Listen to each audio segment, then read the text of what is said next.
మా బొల్లా బ్రహ్మనాయుడు గారు ఇక్కడ ఏదో అరెస్ట్ చేశారని ఇందాక న్యూస్ వచ్చినట్టుంది. ఇది ఒక అన్యాయమైన వ్యవహారం. బొల్లా బ్రహ్మనాయుడు గారు వైఎస్ఆర్ కాంగ్రెస్ పార్టీ మాజీ శాసనసభ్యుడు. ఒక పాల ఫ్యాక్టరీకి అధిపతిగా ఉన్నాడు. దాన్ని ఇంతకుముందు అమ్ముకున్నారు. మళ్ళా కొత్త పాల ఫ్యాక్టరీ కూడా పెట్టుకున్నాడు. ఒక విధంగా చెప్పాలంటే ఈ పాల ఉత్పత్తి పాల తయారీకి సంబంధించినటువంటి ఒక దిగ్గజం ఈ రాష్ట్రంలో.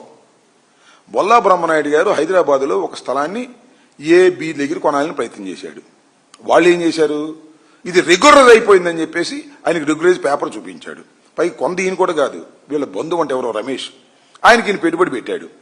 మోసపోయారు. ఒక విధంగా చెప్పాలంటే 1,25,00,000 రూపాయలు ఇచ్చారనేమో ఈనాలో రాస్తాడు, 5 కోట్ల రూపాయలు వైట్ మనీ ట్రాన్స్ఫర్ చేశారని ఆంధ్రజ్యోతిలో రాస్తారు.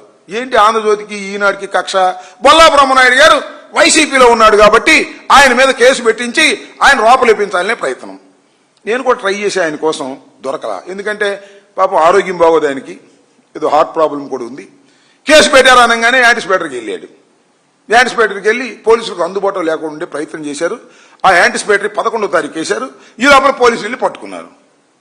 ఆయన ఇబ్బంది పెట్టాలనే ఉద్దేశంతో. చూద్దాం. నేనేదేంటంటే ఈనాడు ఆంధ్రజ్యోతి కేవలం విష ప్రచారం చేసేటటువంటి కార్యక్రమంలోనే నిమగ్నమైపోయి ఉన్నారు తప్ప దీనిలో అసలు బొల్లా బ్రహ్మనాయుడు గారికి దొంగాస్తి కొనుక్కుని ఏం చేసుకుంటాడు నాకు అర్థం కాల.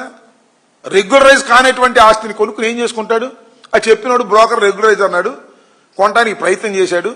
అది కూడా బొల్లా బ్రహ్మనాయుడు గారు కాదు, బొల్లా రమేష్, ఆయన దూర బంధువు. అగ్రిమెంట్ ఆయన పేరు మీద ఉంది. ఈయనట పట్టుకుంటారు నాకు అర్థం కాలేదు. సరే, ఇవన్నీ విచారణలో తేలాల్సిన అంశాలు. నేను చెప్పదలుచుకున్నది ఏమిటంటే వైఎస్ఆర్ కాంగ్రెస్ పార్టీకి సంబంధించినటువంటి నాయకుల మీద ఈనాడు ఆంధ్రజ్యోతి విషంకకే కార్యక్రమాలు, కేసులు పెట్టించి వెంటపడేటటువంటి కార్యక్రమాలు, బెదిరించే కార్యక్రమాలు నిరంతరం జరుగుతూ ఉన్నది. ఈ ప్రభుత్వం చేస్తున్నది ఏమిటంటే పోలీసులను అడ్డం పెట్టుకుని వైఎస్ఆర్ కాంగ్రెస్ పార్టీ నాయకుల్ని వేధించి భయపెట్టాలని మాత్రమే ప్రయత్నం చేస్తుంది తప్ప ప్రజలకు కావాల్సిన కార్యక్రమాలు చేయటం లేదని ఈ సందర్భంగా నేను చెప్పదలుచుకున్నాను. మీరు చూశారు కదా, 2 సంవత్సరాలు అయింది పరిపాలన. ఏం చేశారాయా చంద్రబాబు నాయుడు గారు? మీరు ఏమైనా చేశారా అంటే అన్ని చేశానంట. అన్ని చేసేసాయంట. సూపర్ 6లు ఏమున్నాయండి?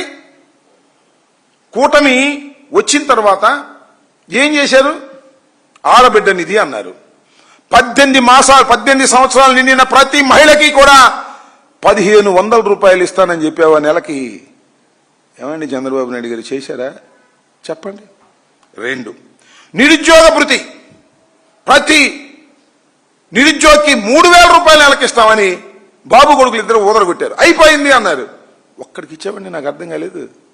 2వది, 50 ఏళ్లు నిండినటువంటి మహిళకి, ఎస్సీ, ఎస్టీ, బీసీ, మైనారిటీలకి పెన్షన్ ఇస్తా అన్నావు. ఇచ్చావా? ఏమంటారు దీన్ని చెప్పండి చంద్రబాబు నాయుడు గారు? మోసం అనరా? ఐపీసీలో 420 అనరా? ఈ ముఖ్యమంత్రి 420 ముఖ్యమంత్రి. ప్రజలకు ఇచ్చిన వాగ్దానాలను నిలబెట్టుకోకుండా మోసం చేసినటువంటి వ్యక్తిని ఏమంటారు? 420 సీఎం అంటారు. ఇవ్వడం మాట తప్పటం, ఇవ్వటం మాట తప్పటం. నీ జీవితం అంతా అంతే. అప్పుడు కూడా రైతు రుణమాఫీ ఇస్తా అన్నావు, మోసం చేశావు. కాపుల్ని బీసీలో చేరుస్తా అన్నావు, మోసం చేశావు. నీ జీవితం అంతా నారా చంద్రబాబు నాయుడు గారు 420 జీవితం తప్ప ఇచ్చిన మాట నిలబెట్టుకునే పరిస్థితి లేదు.